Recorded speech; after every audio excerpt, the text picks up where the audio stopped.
This is the Compass Podcast, where we disrupt the everyday with glimpses of the divine. Restlessness is not something that is comfortable. We'd rather not spend too much time dwelling on thoughts of missing out or dwelling on doubt, or really spend too much time dwelling on the mundanity of life, kind of doing the same thing over and over again, right? That's not a comfortable place to be. So when someone like Casey Tygrett comes along and suggests that restlessness is a gift because it opens us up to the movements of God, that feels a little bit jarring. So in this episode, we're going to have a conversation with Casey about restlessness and how it can be a form of refining and gaining clarity. And one of the things that Casey notes is that restlessness actually helps us see reality more clearly. We're going to get into that. Casey Tygrett is a speaker and the director of spiritual direction and practice for Soul Care, which helps church and nonprofit leaders restore health to their souls. He's the author of The Gift of Restlessness and is the host of a podcast called Restlessness is a Gift. I'm Ryan Dunn, and Michelle Maldonado has been traveling a bit and had to miss this episode, but we'll catch up with her next round. But in the meantime, here's my conversation with Casey Tygrett. Casey, first of all, thank you so much for taking the time to speak with us this morning. And second of all, kind of our rite of initiation question on the Compass Podcast is, how goes it with your soul? Oh my gosh. It goes. Can I just leave a period there? Like it goes. Yeah.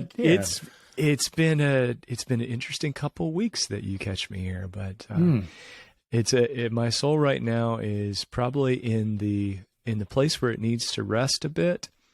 And that's coming, but a few more things to do before we get to that. So it's like the last couple miles of a long road trip, and you're like, if I can see the signs, and the miles are going down, down, down. So we're coming to that. If that's enough of a metaphor for you, we're coming up. We're coming up to that point of being able to rest a bit. But yeah, absolutely. Thank you for that question. Nobody asked. Sure. That. Yeah. Well, it's ironic that you say that your soul is in a place of needing rest, and we are going to dedicate the next half hour or so to talking about kind of the opposite of that, restlessness. Of course, you've written quite extensively about that. And, before we get into kind of the depth of some of your writings, I'm just curious, is it an exhausting process to dive deep into restlessness? I think it can be. I think there were times when it definitely was, only because it's tough to talk about a concept like that. And I flesh this out a little bit in the book, that is really so common to humanity. We may not, everybody, I feel like I've realized everyone has a different word for it or a different way they like to articulate it, but that all kind of ties back to this one hub. All the spokes come back to it. And so in one sense, you find a lot of conversation partners. You realize you are not alone. But on the other hand, trying to walk through the various iterations of it in your own life, and knowing that my stuff is different than someone else's stuff, we may carry the same term for it. That can be draining, especially if you're looking at it from the perspective of, this is the thing. How do I fix that, or how do I solve that? Yeah, and that probably was the most exhausting. Is probably the most exhausting part of talking about it. Is how do we move past this whole fixing mentality when it comes to restlessness? So yes and no. Probably is the best way to answer that. Sometimes, absolutely. Sometimes there's a good bit of freedom in it too, just to name some of these things. Yeah. Well, during this process, you've come to a pretty enlightened, I would call it, view of restlessness. But you note that you go through these periods of restlessness like every 6 months or so. And I have a feeling that there's quite a few of us who resonate with that we feel like there are just periods where we feel unsettled as well. Just out of curiosity, though, have you ever been inspired to do something drastic or foolish or even regretful in response to these periods of restlessness? I think things that fall under those categories have definitely occurred to me. Okay. The good part is having some people in my life, my wife, my friends, who I can be like, here's what I'm thinking. And they sort of look at you and cock at their head and go, the less direct ones of them just go, oh, really? Why would you do something like that? And then my wife is like, but that's not you. And that's a terrible idea. Like, oh, you're right. That is a terrible idea. So, and it varies in degrees. So those every 6-month periods can be growing facial hair, which I'm not great at. How I've figured this out. And so you're officially like my patron saint of beardage. I can't do that. So, but I'll try as just to change something up, because that restlessness just asks you to say, everything needs to change. So what can you change and what can you manage? Well, this is something I can do, or switching up a habit or a routine or things like that. So that's the low end of the spectrum. The high end of the spectrum is what you're talking about. It's leaving a job. It's leaving a relationship. It's, making just really rash decisions with little wisdom and with a whole lot of compulsiveness, not emotion, but the feeling of compulsiveness that we just have to do this. We just have to do this. And being able to temper that is a big part of it. So accountability to others, or at least openness and acceptance of the input of others, sounds like a way to temper that a little bit. Are there other kind of checks that you put around yourself to keep you grounded? I think others in terms of friends and family, others in terms of maybe even sometimes a faith community. Sometimes a faith community is the thing that causes the restlessness. One of the things that I do in my life is I operate as a spiritual director. And it's a wonderful chance for me to walk with people in various stages of life. And one of the conversations I have most frequently is someone who has discovered that the community of faith they've attached to and that has given them identity and grounding for so long now is not a place they can continue to stay, either because something really dark has happened, there's been some abuse or some mistreatment or some betrayal, or just because it's one of those where good for you, I just can't stay, maybe is the phrase to say that. Like, I bless this stuff because it was so good at a certain stage in my life. I'm not there anymore. And so I have to move on. And so sometimes that community accountability is the thing that causes the restlessness. So I think that finding that group or tradition that helps to provide some buffers and some boundaries. But I also think really being one of the things that helps us remain accountable, but also gives us perspective about it, is really just having the permission to call it what it is and say, this is not me having to fix something, but this is a natural outgrowth of being a human being, of living in skin with spirit, and knowing that, of course, things are going to change. And of course, a global pandemic or a job change or this situation of abuse or turning 40, turning 50, like these things are going to bring up and stir up the water. And so just being able to say and be at peace with the fact that, restlessness is going to be part of this. It's often when we don't talk about it, and when we see it as either a character flaw or even in certain contexts, sin, that's when I think we lose. It doesn't matter who we're being held accountable to at that point, because the way we've framed the story is just it's going to cut our legs right out from under us.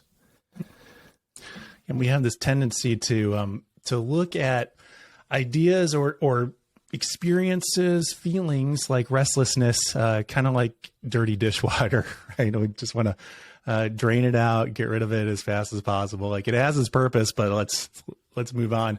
And so the idea that you would dedicate so much interest into this topic, that's compelling and interesting to me. I would love to know a little bit about like what brought you to the place where you wanted to dive into it so deeply that you would write a whole book about it. There were several factors, and I love talking about this because from a perspective of the topic is always wonderful, but also just the life and the process of writing and creating. it never goes like it seems. I mean, we see a book on the shelf and we think, oh, well, someone decided to write this and someone wanted to publish it. And it really has more of a story. There's more of a narrative, a growth, a development of it. And so books actually, I feel like, are collations of a person's life at a particular time and place. And so for me, writing about restlessness began with just the acknowledgement that this is something I'm constantly talking about. I feel like I've inherited it a bit. My family, there's a personality piece to that where I see a lot of this in my dad. This feeling of if things have been the same too long, they need to change. And so that's something I've talked about quite a bit.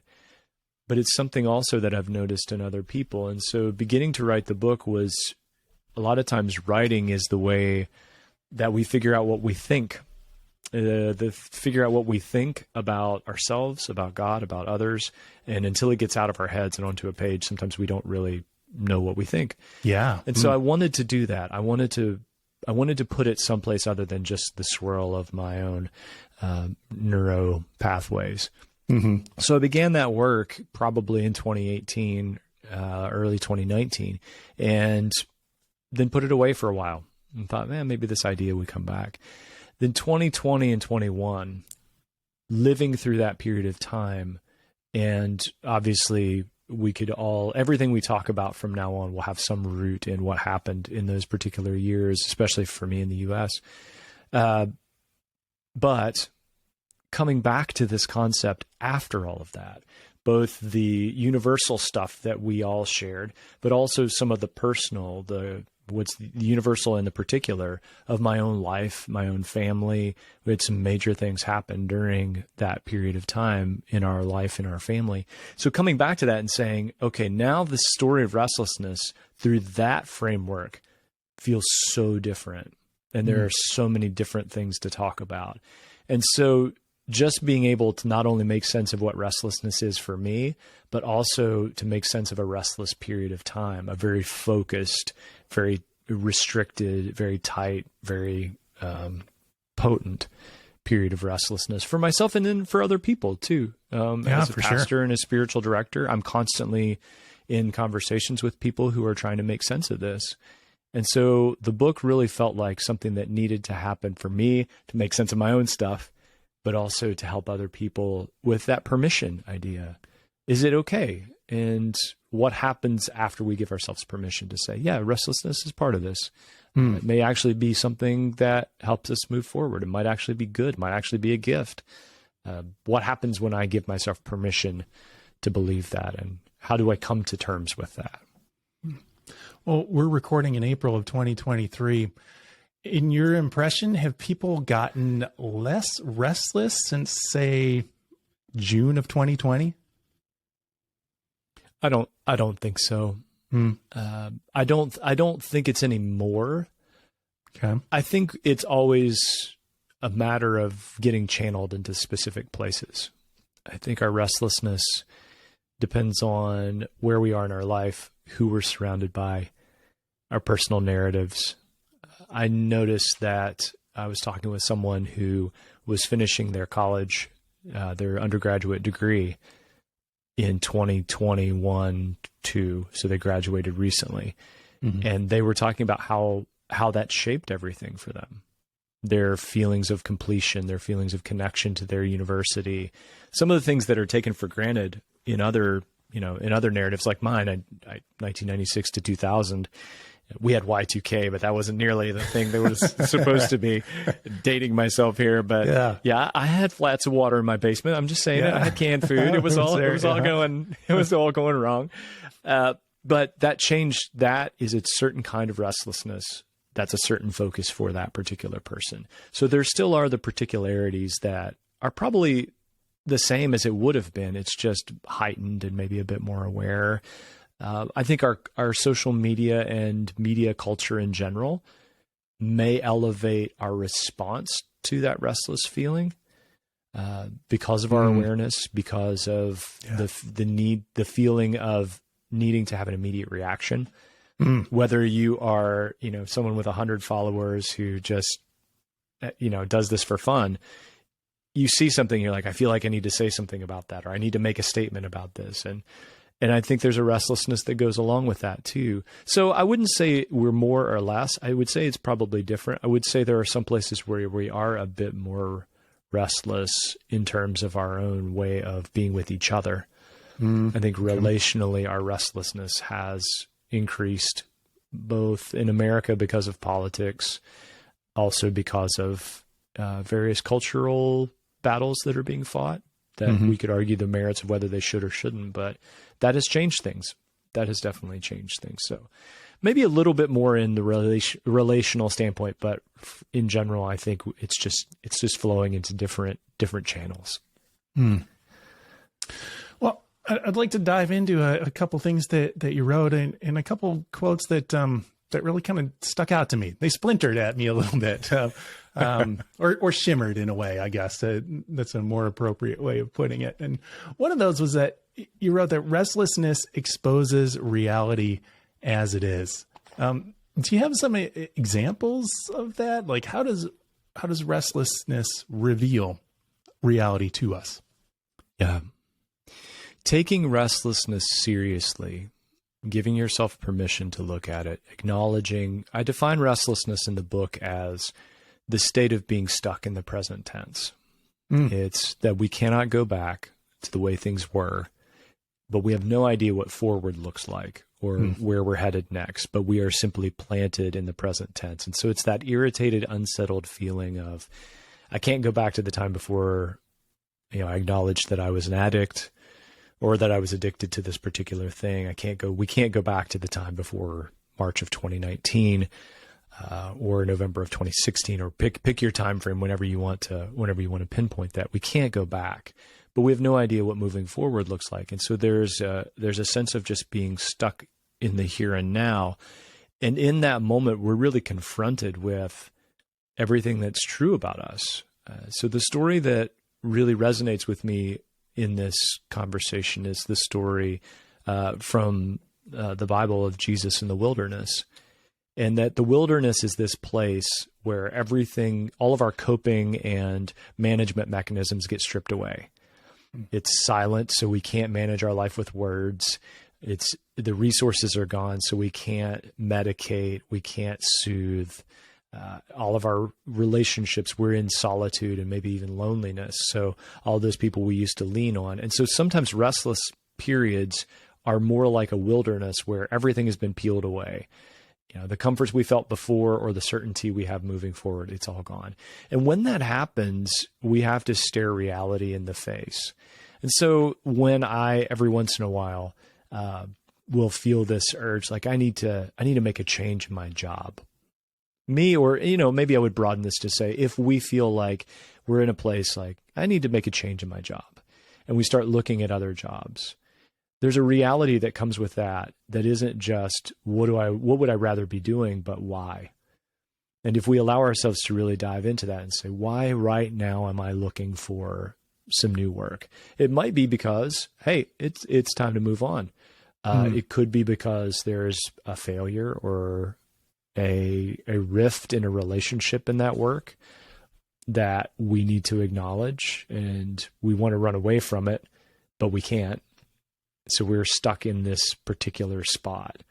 As a parent, walking through a mental health crisis with our child, we have all these expectations of how they're going to turn out and what's going to happen. And then all of the sudden, those expectations aren't going to be met.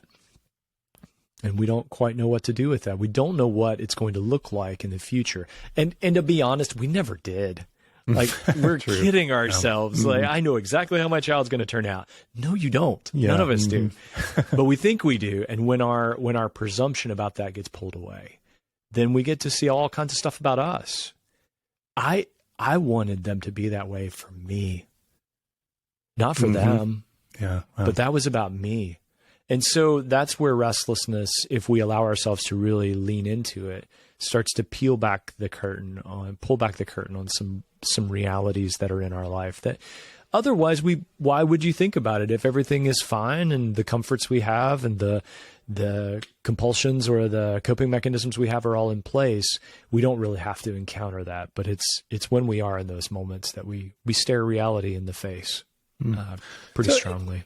It sounds like then to really kind of glean something useful or productive. Those are bad analogy or bad terms for it, but to as you put it, lean into the restlessness, that there's a reflection process alongside of that. Not just kind of fleeing away from the restlessness or seeking the Band-Aid fix, but to really ask that question of why.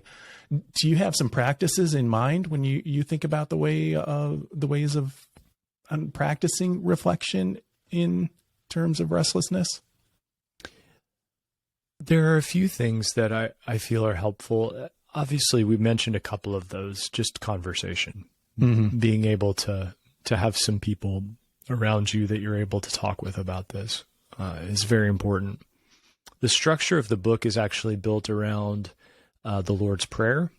And one of the things that I find helpful about that is not literally praying that, but, and prayer is a part of this, obviously. I would never not recommend that, but for me, it's the questions behind each line of that prayer, because they were carefully chosen. I love to say, you notice the stuff Jesus didn't say pray for?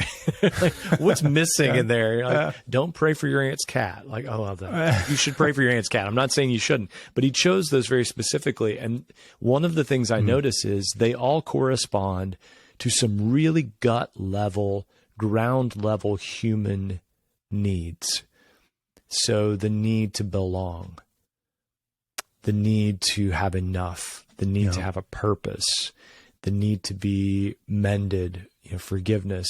Can relationships in a world be mended? The need for safety, the need for rescue. Those are like those core, really solid, this is what all human beings are longing for.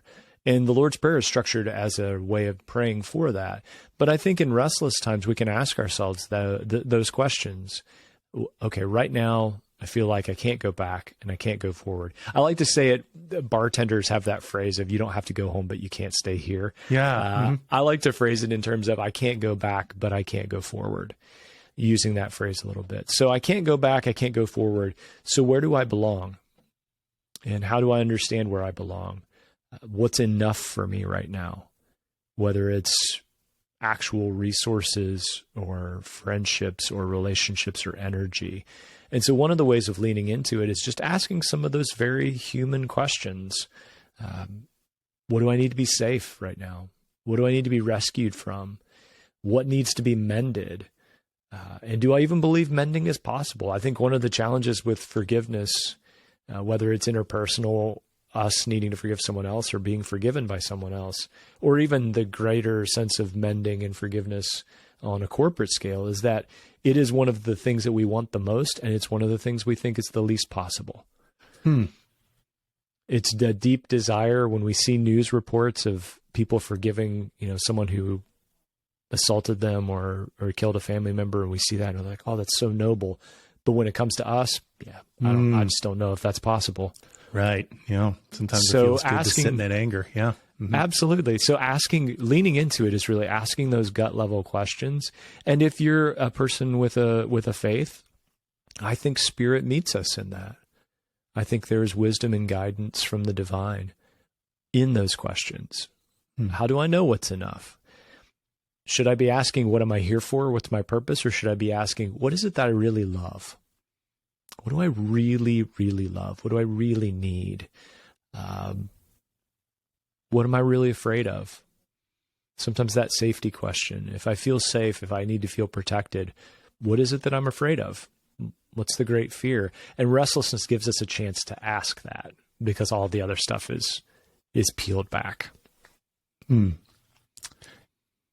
lot of times we turn to spirituality and faith as a means of peace.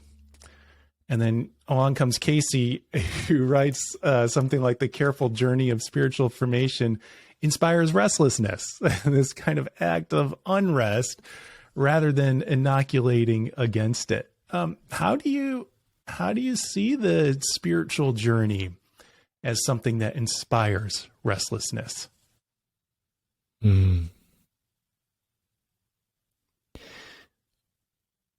I've always felt like there was a really strong tie between the language and understanding of human development and the language of spiritual development. And so early on in our life, we form these attachments, and they might be secure, they may be insecure, but they're the things that make us who we are. So that could be family, that could be faith community, that could be a sense of ourself. We are loved and worthy, or we are unloved and unworthy. We attach to those things. And then that sets up how we respond to what we do next. And I think that's true of spiritual journeys as well. We attach to a concept of God, of other people in light of God, and of ourself in light of God. And we live in that space for a while. Those attachments were really built to change. Growth and development means that we move from one set of attachments to another. The child who depended on their parents for everything can then feed themselves. And so they don't need to attach to their parents that way. They do a different version and a different version and a different version. I think the same thing is true.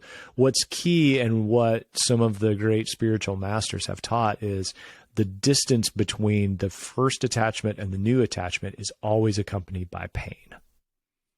So there's some kind of suffering, mild, moderate, or extreme, that moves us from one stage to another. For someone who I walk with, who I would talk with as a spiritual director, who is leaving their faith behind, it's pain that probably motivated that. Maybe not a pain in the belief. I find that people who make a change in their faith commitment usually have already done the intellectual stuff way ahead of time. It's the pain of losing community and losing people and losing our place in that community that's really at the heart of why we're hesitant. But there is a pain that comes with moving from one stage to another. And restlessness usually is the thing that inspires that pain, or that is consistent with that space where we are swirling and thinking, the stuff that brought me here won't take me there. I feel like I'm being invited into a bigger journey, a broader journey, to leave behind some things and to go out into the wilderness and see what's out there, and then rebuild and reattach as I go. And it's restlessness that really allows us and moves us into those spaces. And so the spiritual journey is about peace, but peace in the sense of the Hebrew word shalom is peace, but not peace in the sense of the absence of conflict. It's peace in the sense that everything is in its right place. And so if we're going to ever grow and be formed, it's as much about the things that are solid and stable and joyful and peaceful as it is about the things that are disconcerting and upsetting. And all of those things have a place. So it's moving from a feeling that faith is just black, white, in, out, good, bad, to a place where, like Jesus says, hey, God makes the rain fall on righteous and unrighteous. So be like that. Like that's so, what in the world? That's counter to be perfect like my Father's perfect. He blesses righteous and unrighteous people. Well, nobody's preaching that. Nobody's talking about that. And yet when you hear that, you're like, well, yeah, because sometimes I'm a real good farmer, and sometimes I'm not. Yeah. And rain falls on me either way. So how do I embrace some of the unsettledness of that being true? And where does that take me? Well, if peace is this state in which everything is kind of in its right place, can one find peace in the midst of restlessness, or are we on some kind of mission to defeat restlessness instead? Oh, I think we can be. I think we can be on a mission to defeat it. I don't know how well we'll succeed at that. Okay. Because is that a noble pursuit even? I don't know if it's noble. I think it makes sense to us. I think in some ways it makes sense to our brain chemistry, because restless times usually kick in that fight or flight, lizard brain kind of response.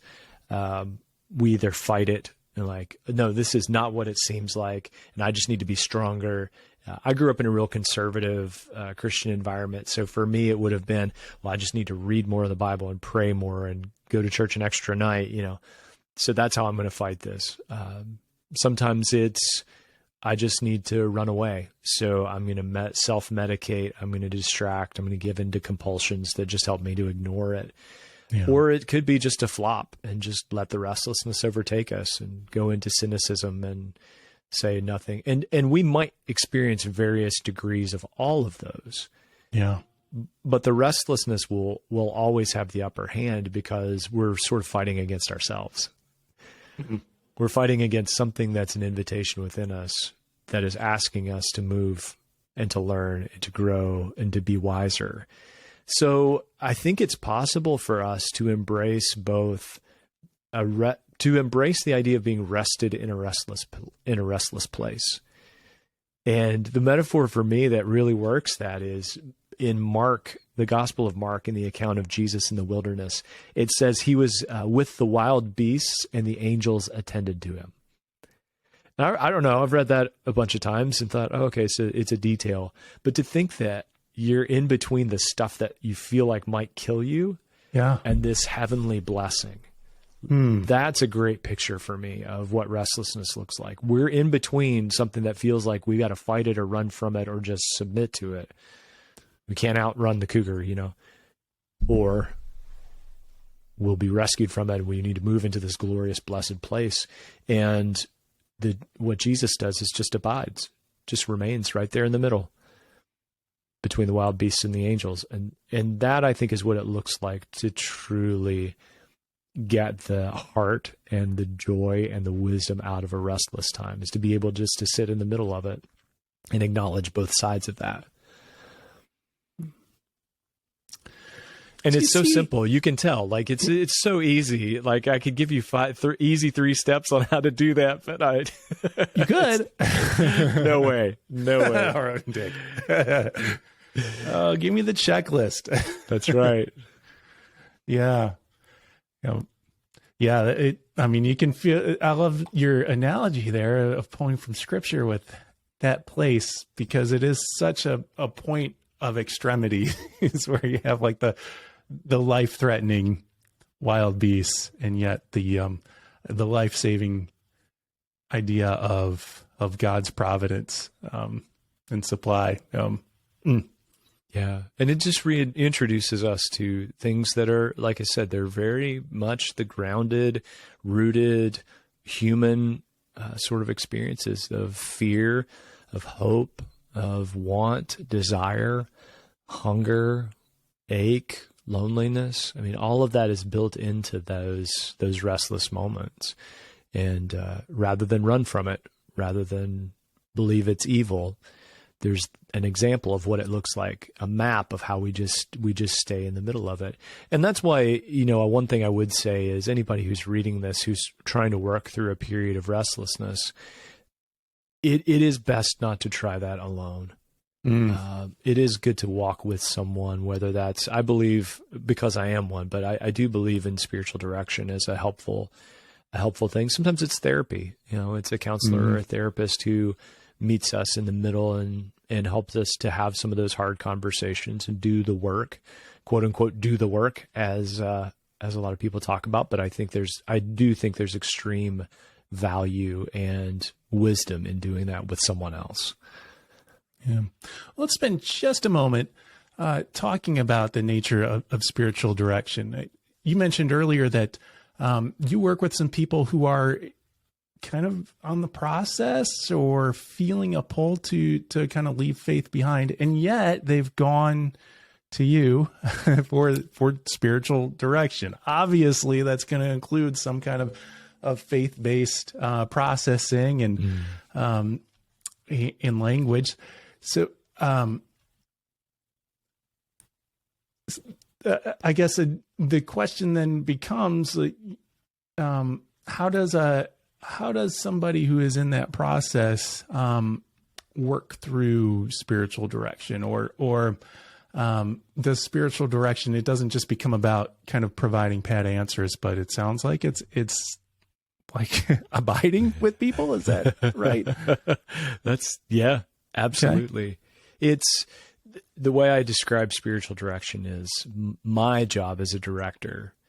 And one of the things that I think is fascinating about spiritual direction is it's as much about the growth and development of the director as it is the directee. And so there's something happening in me as I am with others that is both personal. There are thoughts that are coming up. There are emotions, my body, like there are times when I'm having a conversation and my gut goes tight, or my neck, I can feel it in my neck. And I think that what faith is recovering, what communities of faith are recovering, is that connection between body and spirit. For so many years, we lost that. Like the body's evil, the spirit's good, escape this thing and everything will be fine. But there is such a deep connection. Our body knows things before our brain does. And so it will tell us, hey, when they say that, you respond this way. Yeah. Maybe it's time for you to think about what that means. And so I will attempt with everything that I have to pay attention to what's going on in me, but I'm there to hold a non-anxious space. So we're not in a hurry. We're not there to accomplish anything. I'm not there to really convert anyone or lead anyone in a particular direction or work a particular program. We're there to hold a non-anxious space for a person to listen to what the divine is up to. Now they may be questioning that, if that being actually exists, if it's worth being with that being, if that being actually exists. And so my job is just to sit there with them, listening to what's going on, also listening to spirit, knowing that the divine is not allergic to people who aren't sure that the divine is real. There is a sense in which there's probably more of a presence there when we feel distant, when we feel angry, when we feel doubtful. There's a closeness. And so my job is not really to say, well, you're wrong because don't you read this or don't you know this? It's more to say, let's talk about that. Where's that coming from? And one of the things I find, not always, but one of the things I find, especially with people who are wondering if they should leave their faith, is that they're leaving a lowercase f faith rather than an uppercase F faith. They're leaving a form or a practice behind. Okay. Which is a good, healthy, and natural thing. Now, that's not everyone. There are some people who are like, this whole God, Jesus thing, I'm done with it. Okay. But a lot of times it's a particular brand or tradition that someone is saying, I can't be, here's the things that I'm coming to learn, and I just can't be a part of that. And so that transition is a different one. And so as a director, I can be with them in the middle of that, help them to really diagnose the restlessness of it, to make peace with how they got to where they are, and then to be able to help them say, so what do you feel like you're being invited to do? What's the next good thing? And then it's a relationship. So that's the other thing that's wonderful about spiritual direction is we don't live in the one-off. It's an arc. And so being able to walk with people over periods of time. I met with a spiritual director, my own director, for probably 8 or 10 years. And just where we came from to where we ended up was a very beautiful thing. And so spiritual direction for restless people is let's try and make sense of what it looks like to sit here between the wild beasts and the angels. What does it mean to sit here? And why are you here? What brought you here?